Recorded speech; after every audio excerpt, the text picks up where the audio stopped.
दुनिया में कहीं लोग उनसे डरते हैं और कहीं वर्शिप करते हैं। अक्सर लोग उन्हें हेट करते हैं लेकिन रिस्पेक्ट भी करते हैं। स्नेक्स यानी सांप हमेशा मिस्ट्री और मैजिक से घिरे रहते हैं। उनकी हैबिट स्ट्रेंज है और उनके बारे में हम बहुत कम जानते हैं, इसलिए हम उनकी ओर इतना खींचे चले जाते हैं मानो हम हिप्नोटाइज्ड हों। शायद आप स्नेक्स को पसंद ना करें, तब भी आप स्क्रीन से नजरें हटा नहीं सकते। ये रिवल्शन और फैसिनेशन का एक मिक्स है, लेकिन परेशान ना हो, आप क्रेजी नहीं हैं। ये आपका एनिमल इंस्टिंक्ट है जो पोटेंशियल डेंजर दिखने पर आपको अलर्ट रख रहा है। फिर भी कुछ रिलीजन्स में स्नेक्स विजडम या इमॉर्टैलिटी को रिप्रेजेंट करते हैं, लेकिन कुछ रिलीजन्स में ये बुराई का अवतार भी माने जाते हैं। ये एनिमल्स किसी न किसी तरह दुनिया के हर कल्चर में हैं और हम मानते हैं कि इनमें इनक्रेडिबल पावर्स हैं। इनमें से कुछ तो मिथ्स हैं, लेकिन कुछ रियल भी हैं। स्नेक्स अपने शिकार को धोखा दे सकते हैं या प्रेडेटर्स को कंफ्यूज कर सकते हैं। ये अपने वेनम या अपनी जबरदस्त ताकत से पलक झपकते ही मार सकते हैं और जरूरत पड़े तो ये कई सालों तक बिना खाए रह सकते हैं। और बिना टांगों के ही ये वॉक और स्विम कर सकते हैं और पेड़ों पर भी चढ़ सकते हैं, यहां तक कि ये उड़ भी सकते हैं या पूरी तरह पानी में रह सकते हैं। एलिफेंट ट्रंक स्नेक कभी जमीन पर नहीं आता। ये जमीन पर मर सकता है क्योंकि पानी में डूबे नहीं रहने पर इसका स्केलेटन इसके वेट को नहीं संभाल सकता। लेकिन इसे पानी से निकलने की जरूरत भी नहीं है। इसे बस हर 20 मिनट में सांस लेने के लिए अपने नॉस्ट्रिल्स को बाहर निकालना पड़ता है।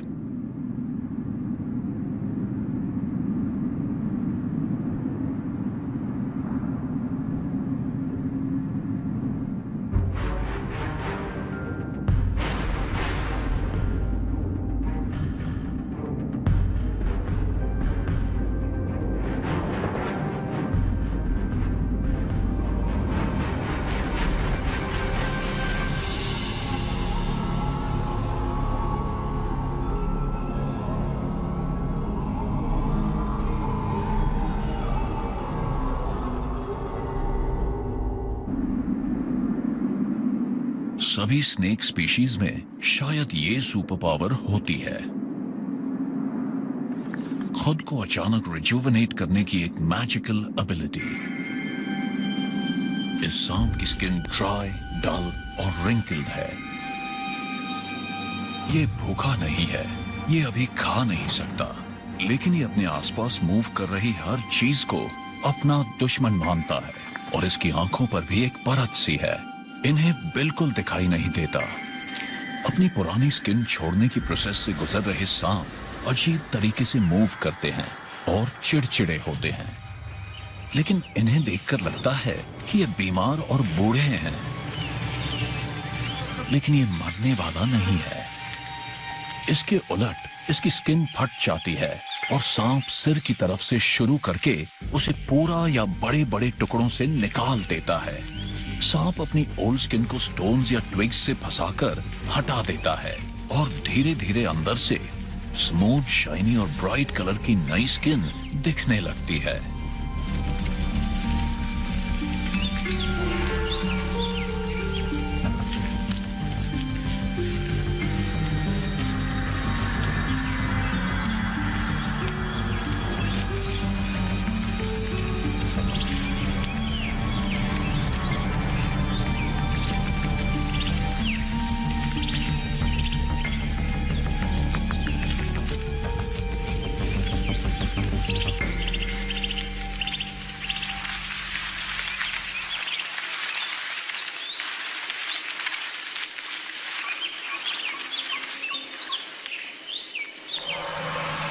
अब ये फिर से देख सकता है और इसे फिर से भूख भी लगती है। दूसरे एनिमल्स जैसे हम ह्यूमंस अपनी स्किन की आउटरमोस्ट लेयर को धीरे धीरे पर लगातार बदल सकते हैं, लेकिन रेप्टाइल्स में और खासकर स्नेक्स में इस प्रोसेस को देखना बहुत आसान है। स्केल से कवर्ड स्किन में पोर्स नहीं है। इसमें पसीना या फ्रेग्रेंट फ्लूइड्स निकालने के लिए कोई होल्स नहीं है। ये वन पीस शीट है और जब ये सांप के लिए छोटा पड़ने लगता है तो इसे बड़ी स्किन से बदलना पड़ता है ताकि उसके अंदर एनिमल ग्रो करता रहे। क्योंकि स्नेक्स का बढ़ना कभी रुकता नहीं, ये अपनी जिंदगी के आखिरी दिन तक थोड़ा बहुत बढ़ते रहते हैं। लेकिन इसका यह मतलब नहीं है कि सभी स्नेक स्पीशीज इनॉर्मस साइज तक ग्रो करती रहती हैं। ये तो अपने जेनेटिक मेकअप के हिसाब से जिंदगी भर बढ़ते रहते हैं और इस बात का भी असर पड़ता है कि जिंदगी भर ये कितना खाते हैं।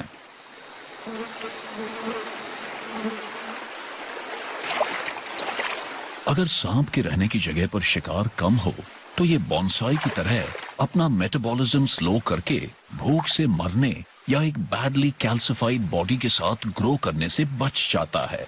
लेकिन अगर काफी शिकार मिल रहा हो तो वही सांप अपनी मैक्सिमम जेनेटिक पोटेंशियल तक डेवलप होगा। पाइथन्स और एनाकोंडास को जब काफी खाना मिलता है तो वो जाइगेंटिक क्रीचर्स बन जाते हैं जो सचमुच बहुत बड़े होते हैं। ये ट्रू सुपर स्नेक्स हैं जो सींग और टांगों समेत पूरे एंटेलोप को या किसी अडल्ट ह्यूमन जितने बड़े एनिमल को भी निगल सकते हैं।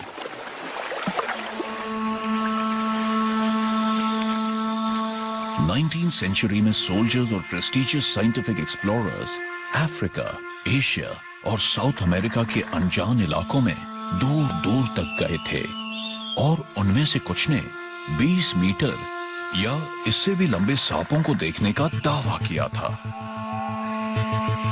उनके एक्सपेडिशन लॉग्स के अनुसार कई बार तो उन्होंने उन्हें हंट भी किया, लेकिन ट्रॉपिकल क्लाइमेट्स में आइस या ट्रांसपोर्ट का कोई साधन नहीं होने से वो उनकी बॉडीज को ज्यादा दिनों तक प्रिजर्व नहीं कर पाए। उनके अनुसार अब तक का सबसे बड़ा सांप एक रेटिकुलेटेड पाइथन था जिसे 1912 में सुलावेसी आइलैंड पर पकड़ा गया था। उन्होंने मरने पर उसे नापा तो वो 10 मीटर्स एंड 76 सेंटीमीटर्स लंबा था।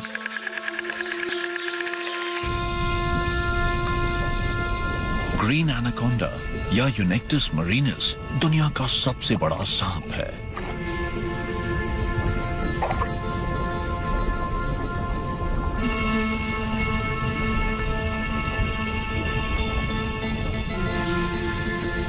हमारे पास जिस लार्जेस्ट एनाकोंडा का साइंटिफिक डेटा है वो 1960 में 8 मीटर्स एंड 45 सेंटीमीटर्स का था।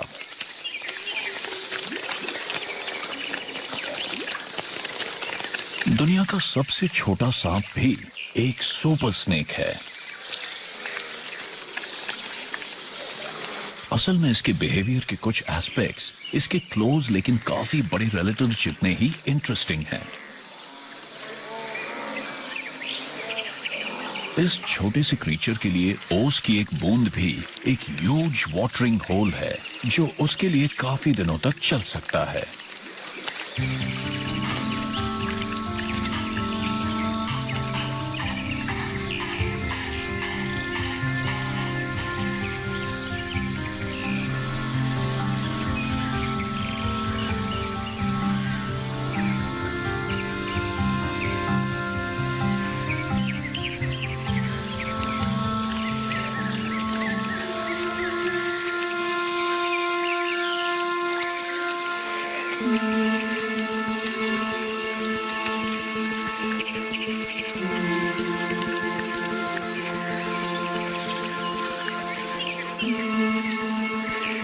ये चींटी और टर्माइट्स को खाता है और अपनी लाइफ का बहुत बड़ा हिस्सा अंडरग्राउंड ही बिताता है।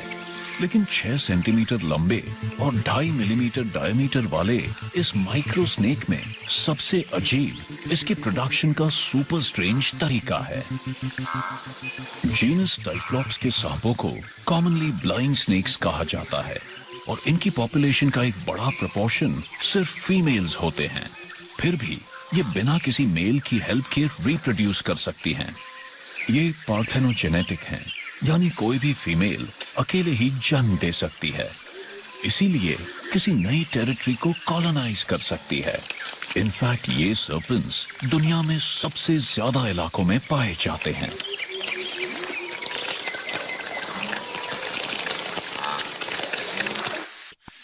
इन एनिमल्स की एक और इनक्रेडिबल सुपर पावर ये है कि ये अपने मेटाबॉलिज्म को स्लो करने के लिए हाइबरनेट किए बिना या सोए बिना ही काफी दिनों तक भूखे रह सकते हैं।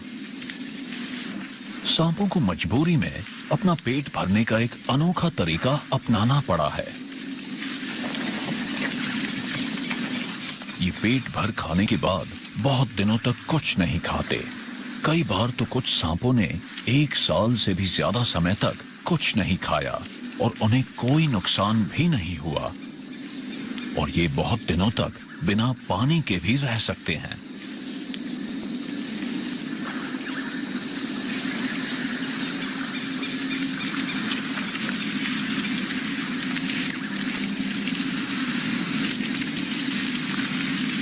सांपों की छोटी स्पीशीज या यंग स्नेक्स, यानी जो छोटे मैमल्स को खाते हैं, उनके लिए 1 वीक या 1 मंथ में एक बार शिकार करना आम है और इसे किसी सांप के लिए बहुत रेगुलर डाइट माना जा सकता है।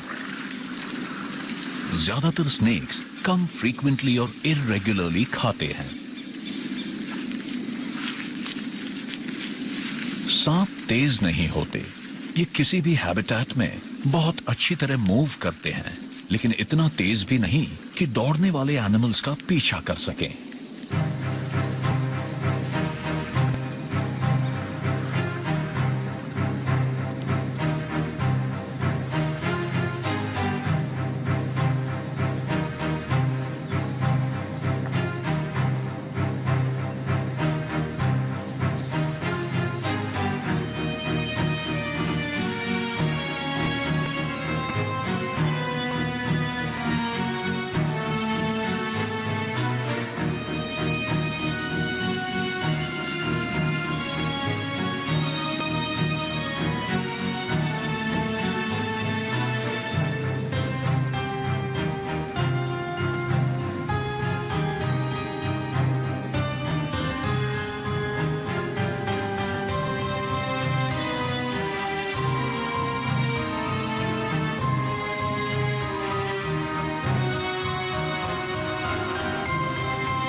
इन्हें स्टॉकिंग, वेटिंग और एलिमेंट ऑफ सरप्राइज की मदद से हंट करने पर मजबूर होना पड़ा।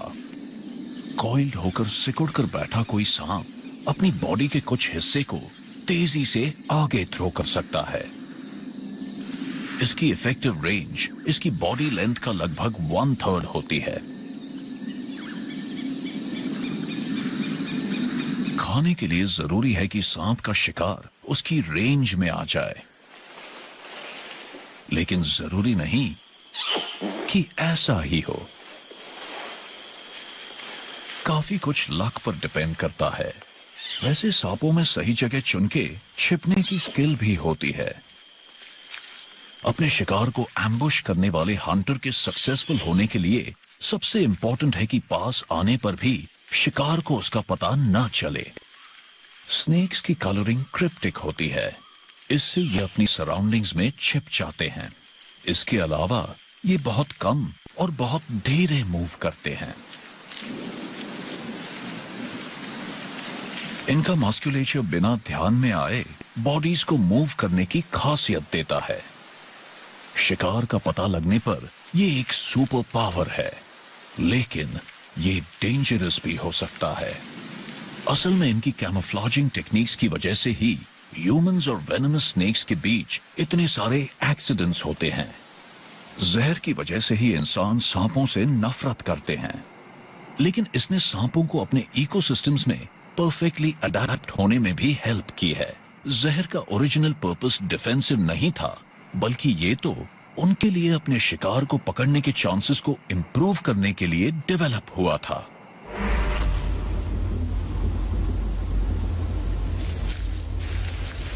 लेकिन शुरू में इनका जहर यानी वेनम सिर्फ एक डाइजेस्टिव सब्सटेंस था, किसी सुपर स्ट्रेंथ सलाइवा की तरह, एक प्री डाइजेस्टिव सब्सटेंस।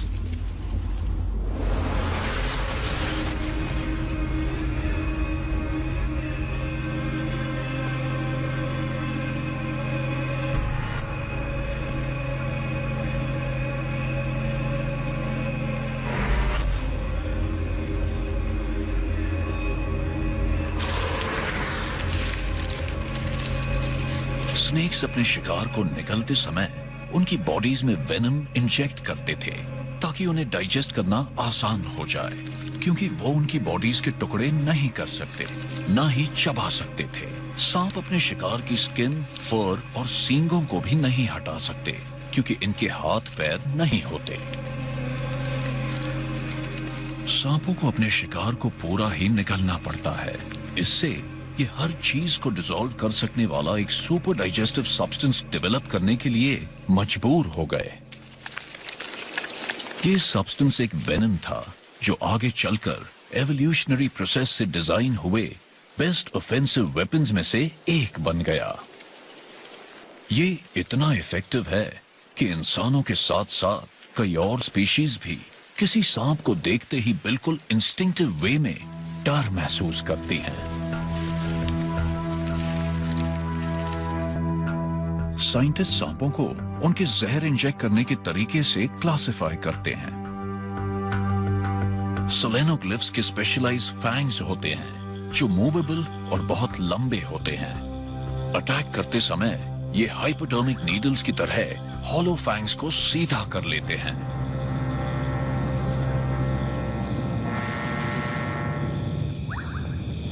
प्रोटेरोग्लिफ्स के फैंग्स थोड़े छोटे होते हैं और ये फिक्स्ड रहते हैं। ओपिस्टोग्लिफ्स अपने वेनम से हंट नहीं करते, ये अपने वेनम को अपने खाने को प्री डाइजेस्ट करने के लिए यूज करते हैं।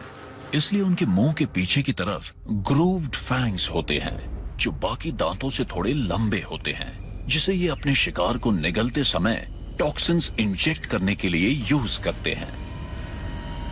कोबरास और मांबास का वेनम एक न्यूरोटॉक्सिन होता है जो मेनली शिकार के नर्वस सिस्टम को पैरालाइज कर देता है, जिससे शिकार सांस नहीं ले पाता और उसका हार्ट रुक जाता है। वाइपर्स और रैटल स्नेक्स के वेनम में ज्यादा हीमोटॉक्सिन्स होते हैं जो अपने शिकार के खून को जमाकर उसे मार डालते हैं। वर्ल्ड हेल्थ ऑर्गेनाइजेशन के अनुसार हर साल लगभग 1 लाख लोग स्नेक बाइट से मारे जाते हैं।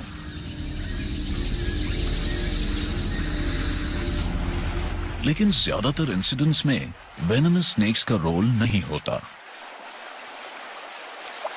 सबसे डेंजरस स्पीशीज वो हैं जो हमारी सराउंडिंग्स में, हमारे आसपास रहती हैं, यानी वो सांप जो हमारी क्रॉप्स और हमारे गार्बेज की वजह से आने वाले रोडेंट्स की तलाश में हमारे खेतों और घरों के गार्डन्स में घूमते रहते हैं।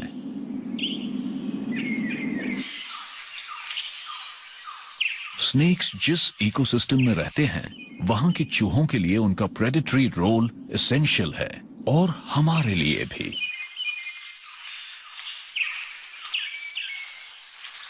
स्नेक्स इकोलॉजिकल बैलेंस मेंटेन करते हैं और स्मॉल मैमल्स की पॉपुलेशंस को बढ़ने नहीं देते, नहीं तो इन रोडेंट्स का ह्यूमन हेल्थ पर स्नेक बाइट से ज्यादा सीरियस असर पड़ता।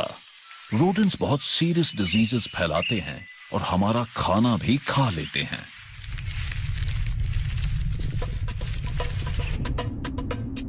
स्नेक्स जितने लोगों को मारते हैं उससे ज्यादा कई लोगों को बचाते हैं।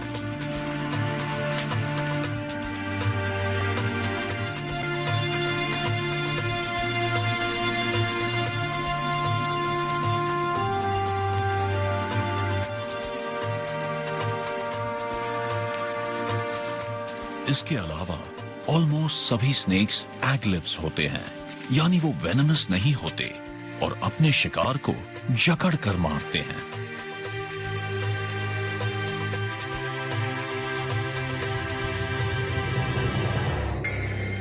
वो अपने कमाल के रिंग शेप मस्कुलेचर की सुपर स्ट्रेंथ से लगातार स्क्वीज करके शिकार को मार डालते हैं। हमें पहले लगता था कि वो अपने शिकार को दबा दबा कर उसका दम घोंट देते हैं ताकि वो सांस न ले सके, पर असल में ये इससे ज्यादा तेजी से मारते हैं। ये शिकार की हार्ट बीट को रोक देते हैं।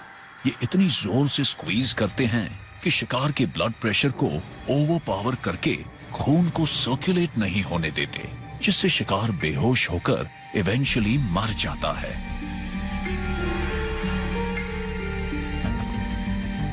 शिकार के मरने के बाद सांप उसे सिर की तरफ से निगलना शुरू करता है।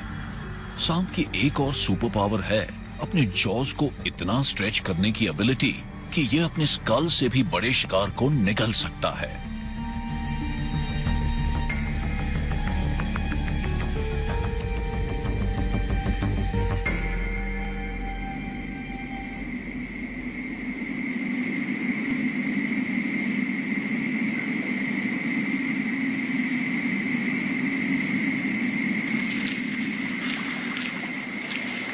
ये स्पीशीज अपने मुंह को सबसे ज्यादा फैला सकती है। ये सांप इतना बड़ा मुंह खोल सकता है कि अपने सिर से 15 गुना बड़ी चीज को भी निगल ले। और सिर्फ यही एक स्नेक है जो शिकार के पास आने का वेट नहीं करता। ऑफ कोर्स, इसका शिकार भी बहुत तेज नहीं है। उन्हें ढूंढने के लिए ये सांप अपनी सेंस ऑफ स्मेल का इस्तेमाल करता है। ये अपनी फॉक टंग को लगातार बाहर निकालता रहता है और एयर में सेंटेड पार्टिकल्स के सबसे ज्यादा कंसंट्रेशन वाले ट्रेल को फॉलो करता है। ये अपने शिकार के सेंट को पहचान लेता है और स्मेल के सोर्स तक पहुंच जाता है।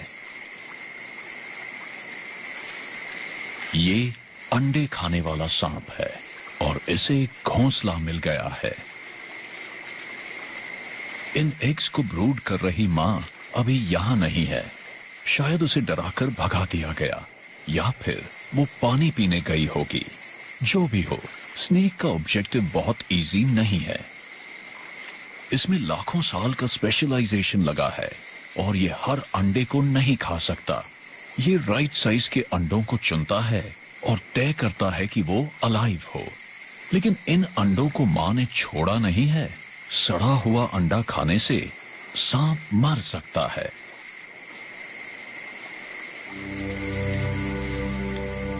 ये अंडों पर अपनी गर्दन रखता है। अगर अंडे का टेम्परेचर एयर से ज्यादा है तो सब ठीक है।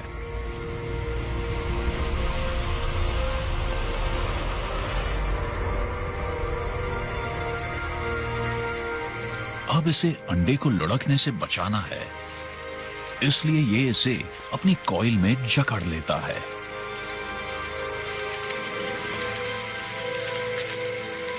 डासिपेल्टस जीनस के स्नेक्स के दांत नहीं होते या बहुत छोटे वेस्टिजियल दांत होते हैं। नॉर्मल दांतों से इन्हें खाने में दिक्कत होती है। साइंटिस्ट को अब भी नहीं पता कि ये अनफर्टिलाइज्ड एग्स और डेवलप हो रहे एम्ब्रियोज वाले एग्स में कैसे फर्क कर लेते हैं। चॉइस मिलने पर ये अनफर्टिलाइज्ड एग्स प्रेफर करते हैं।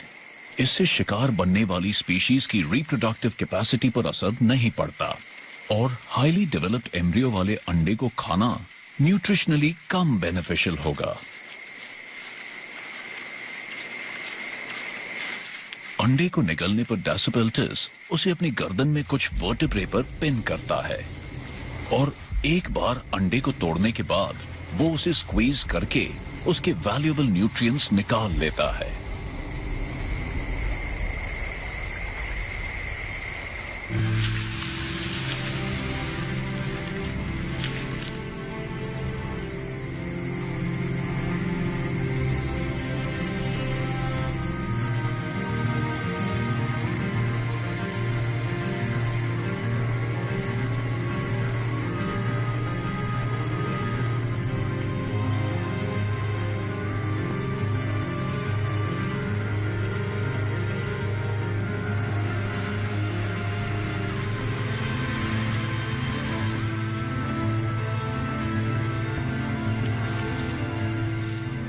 Dasypeltis लिविंग इकोलॉजी का एक लेसन है। नॉर्मली ये क्लच के बाकी एग्स को नहीं छूता, जबकि सच तो ये है कि बर्ड के नेक्स्ट ब्रीडिंग सीजन तक इसे इतना खाना नहीं मिलेगा।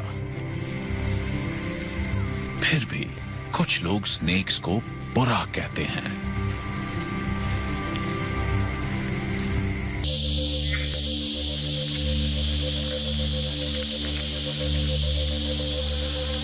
कुछ स्नेक स्पीशीज इंसेक्ट्स, फिश और एम्फिबियन से अपना पेट भरती हैं या दूसरे स्नेक से।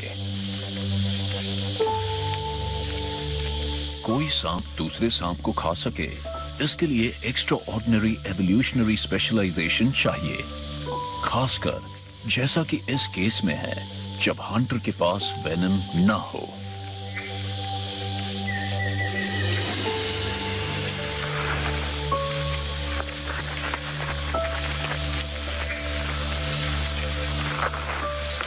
अटैक के लिए स्पीड जरूरी थी। इस टेक्निक में कैप्चर्ड स्नेक को सिर से पकड़ा जाता है ताकि वो खुद को डिफेंड ना कर सके। फिर ये अपने शिकार को मारे बिना ही निगलने लगता है। सच ये है कि किंग स्नेक अपने शिकार को स्क्वीज करके मार नहीं सकता। ये शिकार खुद किंग स्नेक जितना ही बड़ा है, इसलिए किंग स्नेक इसे जिंदा ही निगलकर अपने डाइजेस्टिव ट्रैक्ट में इसके सफोकेट होने का वेट करता है। किंग स्नेक्स अक्सर रैटल स्नेक्स और दूसरी वेनमस स्पीशीज का शिकार करते हैं। किंग स्नेक्स ने उनके वेनम्स के लिए अच्छी इम्यूनिटी डेवलप कर ली है, लेकिन इनकी स्ट्रैटेजी ऐसी है कि इनका शिकार इन्हें किसी भी तरह काट नहीं पाता। दूसरे सांप को खाने वाला स्नेक तो कोई सुपर स्नेक ही होगा।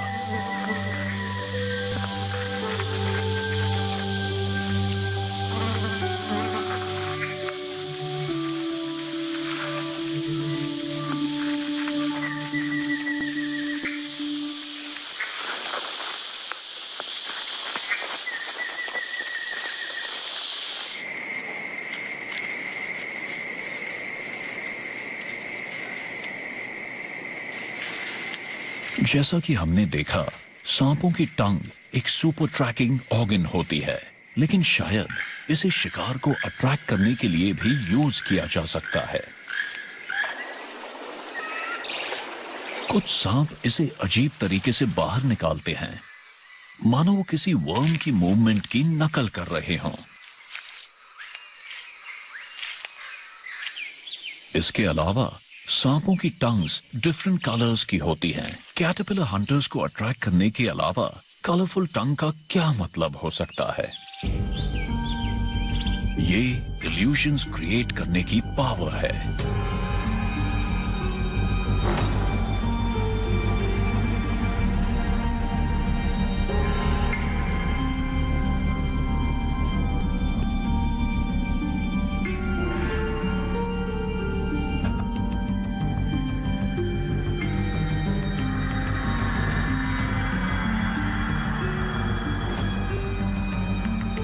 आइडिया कंसिस्टेंट है। कई स्नेक्स के फेसेस पर अजीब से बम्प्स होते हैं जो शायद ल्योर्स की तरह भी काम कर सकते हैं। ये प्लांट ईटर्स को हंट करने के लिए स्प्राउट जैसा दिख सकता है।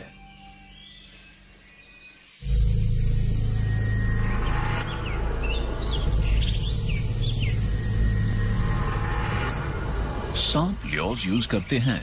इस हाइपोथेसिस को सपोर्ट करने वाली एक और बात यह है कि कुछ सांप नर्वस होने पर अपनी पूंछ हिलाते हैं। ये बिहेवियर अटेंशन ड्रॉ करने के लिए है।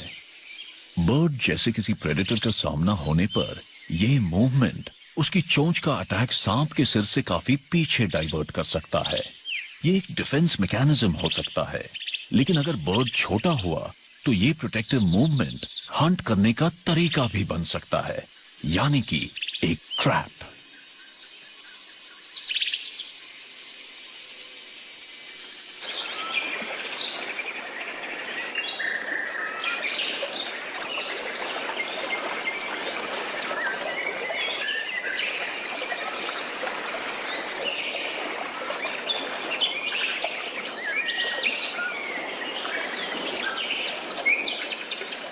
कुछ स्पीशीज ये स्टेप उठा चुकी हैं।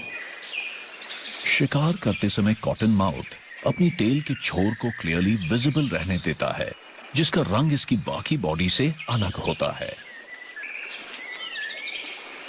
ये अपनी टेल को नर्वस होने की वजह से नहीं, बल्कि जानबूझकर कैटरपिलर की मूवमेंट की तरह इधर उधर हिलाता है। ये एक ल्योर ही है, एक डिकॉय जो फॉरेस्ट फ्लोर पर इंसेक्ट्स और लार्वे ढूंढ रहे एनिमल्स को धोखा देने के लिए है। और स्नेक्स अपनी पूंछ को एक और पर्पस से हिलाते हैं।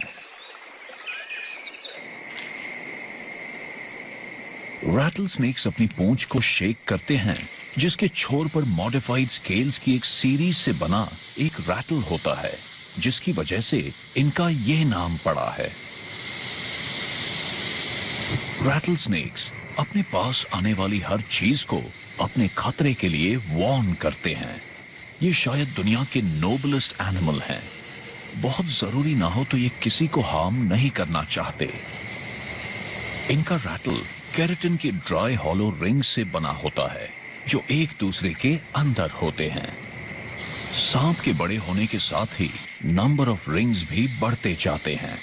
रैटल दूसरे एनिमल्स से कुचले जाने से बचने के लिए एक एवोल्यूशनरी अडेप्टेशन है, और ये पॉसिबल प्रेडेटर्स को डिस्करेज करने का भी एक इफेक्टिव मेजर है।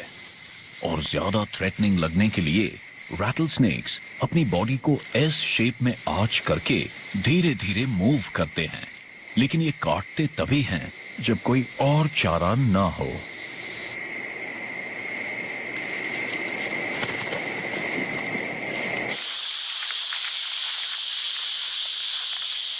कई सांप वेनम यूज करने से पहले अपने पॉसिबल एनिमीज को वार्न करते हैं कि अगर उन्होंने परेशान किया तो खतरा हो सकता है।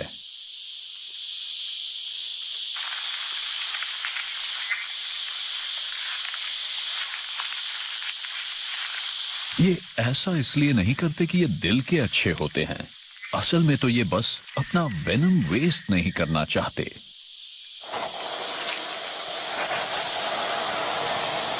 ये डेजर्ट वाइपर अपनी स्केल्स को आपस में रगड़कर एक तेज आवाज निकालकर आसपास से गुजरने वालों को वार्न करता है कि वो उसकी स्ट्राइकिंग रेंज में आने की गलती ना करें।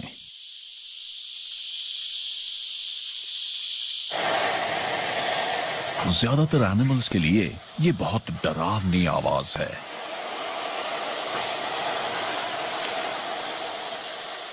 लेकिन अगर आप ज्यादा ही क्यूरियस ना हो तो रैटल स्नेक्स या डेजर्ट वाइपर्स आपको नहीं काट पाएंगे, और ना ही कोबराज।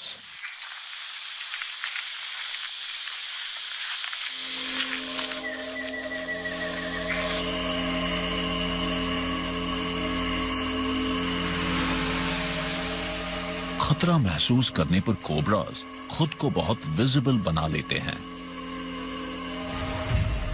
ये सिर उठाकर अपनी बॉडी के 1/3 हिस्से को उठा लेते हैं और अपने फन फैला लेते हैं।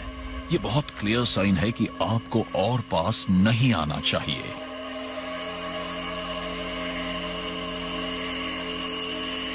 लेकिन कोबरा की इस स्पीशीज को मारने के लिए काटने की जरूरत नहीं पड़ती।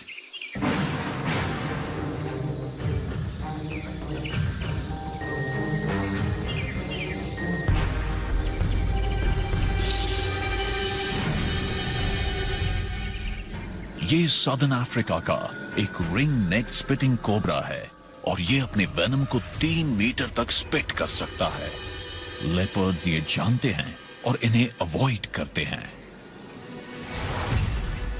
और इनके हैबिटेट में रहने वाले बाकी एनिमल्स भी। लेकिन ये यंग लेपर्ड पहली बार स्पिटिंग कोबरा का सामना कर रहा है। ये लकी था, वेनम इसकी आंखों में नहीं पड़ा। फर या स्किन पर कोई खुला जख्म ना हो तो स्पिटिंग कोबरा के वेनम का कोई असर नहीं होता, लेकिन आंख में पड़ने पर ये कब ब्लाइंड हो जाता और फिर सर्वाइव नहीं कर पाता। सांप काफी रंग बिरंगे होते हैं, और ये स्ट्राइप पैटर्न्स वार्निंग के तौर पर इस्तेमाल किए जाते हैं।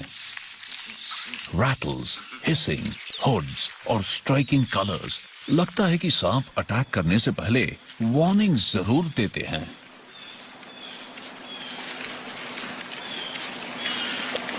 ये फॉल्स कोरल स्नेक है जो अपने अपीयरेंस से प्रोटेक्टेड है। शायद ही कोई इस पर अटैक करेगा। इस फीमेल को मेट किए हुए 5 हफ्ते हो चुके हैं और इसने अंडे देने के लिए अच्छी जगह ढूंढ ली है। एक ट्री ट्रंक के नीचे एक सुराख। यहां इसके एग्स के डेवलप होने के लिए बिल्कुल सही टेम्परेचर और ह्यूमिडिटी है।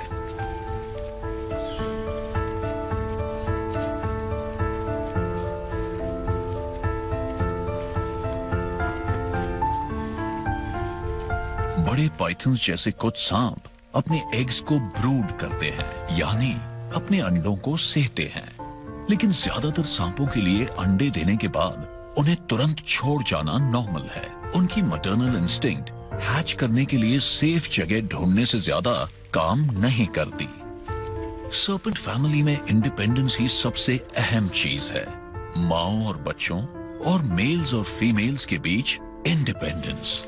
ये जोड़े नहीं बनाते, इनमें कोई कोलैबोरेशन नहीं होता, कॉपुलेशन के अलावा कोई रिलेशनशिप नहीं होती और मेटिंग सीजन के अलावा ये एक दूसरे से कभी नहीं मिलते।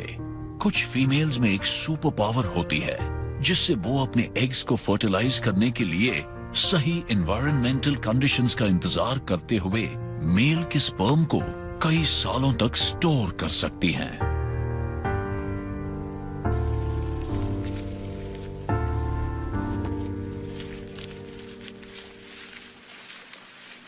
इनमें कुछ ओवोविविपरस स्पीशीज भी हैं, जिसका मतलब फीमेल्स अपने बच्चों के पैदा होने तक अंडों को अपनी बॉडी में ही रखती हैं। बोअर्स, सी स्नेक्स और वाइपर्स में ऐसा होता है। सांपों की वैरायटी और अडेप्टेबिलिटी इनकी सबसे बड़ी सुपर पावर है और इस सुपर पावर की वजह से सांप इस दुनिया के ज्यादातर इकोसिस्टम्स में बस गए हैं। रेन फॉरेस्ट और वेटलैंड्स में ढेर सारे सांप हैं, लेकिन ये हमें कोल्ड रीजन्स में मिलते हैं जहां इन्होंने साल के सबसे मुश्किल टाइम में हाइबरनेट करना सीख लिया है। कुछ इलाकों में ये बस आधे समय एक्टिव रहते हैं। इन्हें कंफर्टेबल और रिस्पॉन्सिव रहने के लिए 20 डिग्री सेल्सियस से ज्यादा टेम्परेचर्स की जरूरत होती है। इन्हें धूप बहुत पसंद है, इसलिए गर्म और सूखे इलाके इनके फेवरेट हैबिटेट्स हैं।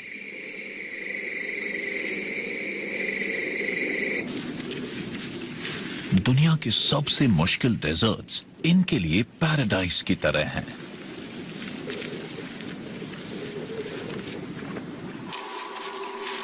कभी कभार हवा की गर्मी नहीं, बल्कि जमीन का हाईएस्ट टेम्परेचर सांपों के सिंपल हार्ट को डिस्ट्रॉय कर देता है। इन्हें संभल के रहना पड़ता है। रेत की सरफेस का टेम्परेचर 70 डिग्री सेल्सियस तक पहुंच सकता है। बहुत तेज गर्मी है, इसलिए जितना कम कांटेक्ट हो उतना ही अच्छा। हॉर्न्ड वाइपर ने इससे बचने का एक तरीका इन्वेंट कर लिया है, जिससे ये इतनी गर्मी में भी रह सकता है जिसमें दूसरे सांप नहीं रह सकते। ये अपने सिर को उठा लेता है और बॉडी को आर्च करके इस तरह आगे बढ़ाता है कि एक तरफ से इसका पेट सिर्फ 2 या 3 स्पॉट्स पर ही जमीन को छूता है। इस बीच ये दूसरा आर्च बना लेता है, जिससे पॉइंट्स ऑफ कांटेक्ट बदल जाते हैं और इसकी स्किन नहीं चलती।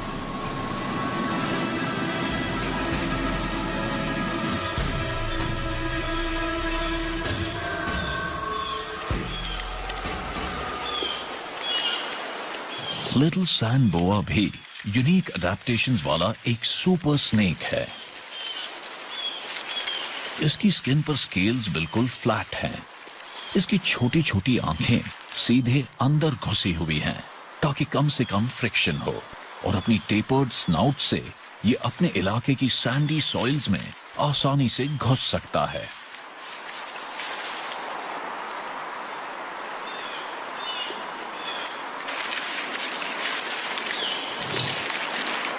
स्नेक्स के लोकोमोटिव मैकेनिज्म्स भी तरह तरह के होते हैं, लेकिन ये बहुत तेज क्रीचर्स नहीं होते। इसलिए खतरा दिखने पर सांप शायद ही कभी भागने की कोशिश करते हैं, बल्कि छिपना ज्यादा पसंद करते हैं।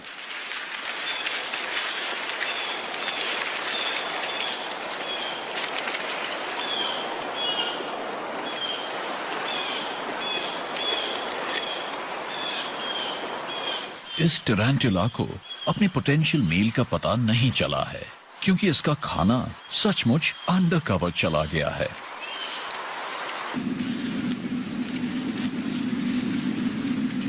सैंडी इकोसिस्टम्स में रहने वाले सांपों की कई स्पीशीज रेत में घुसने का ये टैक्टिक अपनाती हैं, क्योंकि इसके अलावा कोई और हाइडिंग प्लेस नहीं है। हॉर्न्ड वाइपर इसमें सबसे ज्यादा माहिर है।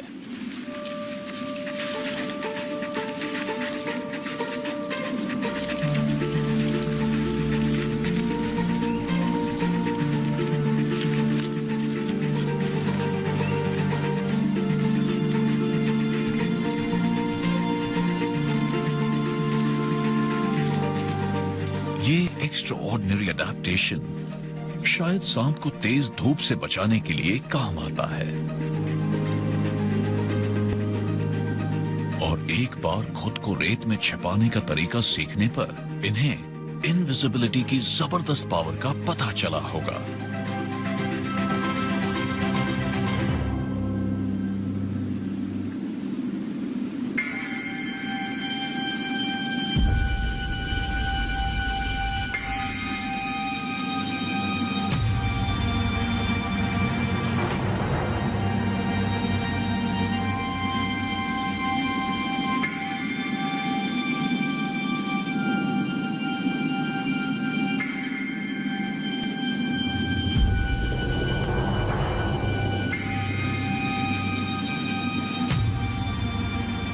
वेनमस स्नेक्स को अपने शिकार से लड़ना नहीं पड़ता, वे उन्हें भाग जाने देते हैं, क्योंकि वो अच्छी तरह जानते हैं कि उनके मरने पर वो जल्दी ही उनके पास पहुंच जाएंगे।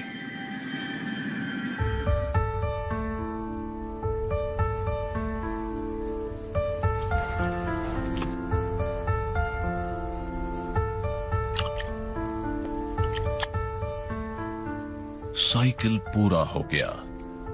2 महीने तक अंडों में रहने के बाद अब बेबी स्नेक्स बाहर आने लगे हैं।